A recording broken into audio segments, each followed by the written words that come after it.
تبارك الذي بيده الملك وهو على كل شيء قدير الذي خلق الموت والحياة ليبلوكم أيكم أحسن عملا وهو العزيز الغفور الذي خلق 7 سماوات طباقا ما ترى في خلق الرحمن من تفاوت فارجع البصر هل ترى من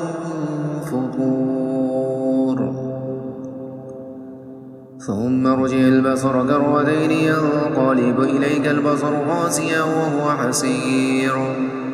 ولقد زينا السماء الدنيا بمصابيح وجعلناها رجوما للشياطين وأعتدنا لهم عذاب السعير وللذين كفروا بربهم عذاب جهنم وبئس المصير إذا ألقوا فيها سمعوا لها شيقا وهي تفور تكاد تميز من الغيظ كلما ألقي فيها فوج سألهم خزنتها ألم يأتكم نذير قالوا بلى قد جاءنا نذير فكذبنا فقلنا ما نزل الله من شيء إن أنتم إلا في ضلال كبير وقالوا لو كنا نسمع ونعقل ما كنا في أصحاب السعير فاعترفوا بذنبهم فسحقا لأصحاب السعير إن الذين يخشون ربهم بالغيب لهم مغفرة وأجر كبير وأسروا قولكم بجهروا به إنه عليم بذات الصدور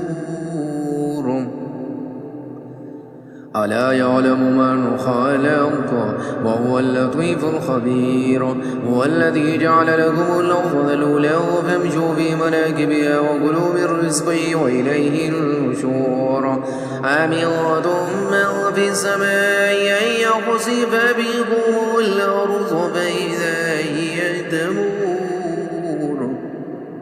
أم أمنتم من في السماء أن يرسل عليكم حاصبا فستعلمون كيف نذير ولقد كذب الذين من قبلهم فكيف كان نكير أولم يروا إلى الطير فوقهم صافات ويقبضن ما يمسكهن إلا الرحمن إنه بكل شيء بصير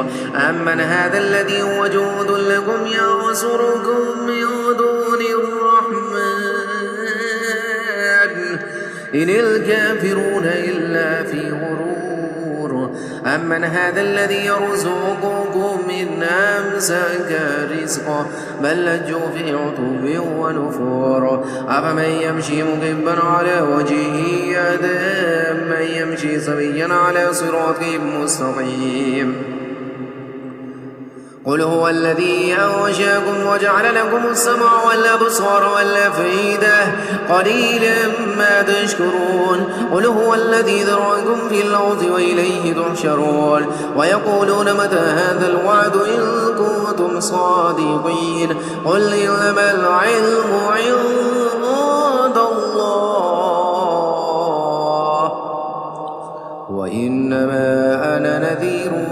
مبين فلما رأوا زلفة سيئت وجوه الذين كفروا وقيل هذا الذي كنتم به تدعون قل أرأيتم إن أهلكني الله ومن معي أو رحمنا فمن يجير الكافرين من عذاب أليم قل هو الرحمن آمنا به وعليه توكلنا فستعلمون من هو في ضلال مبين قل أرأيتم إن أصبح ماؤكم غورا فمن يأتيكم بماء مهين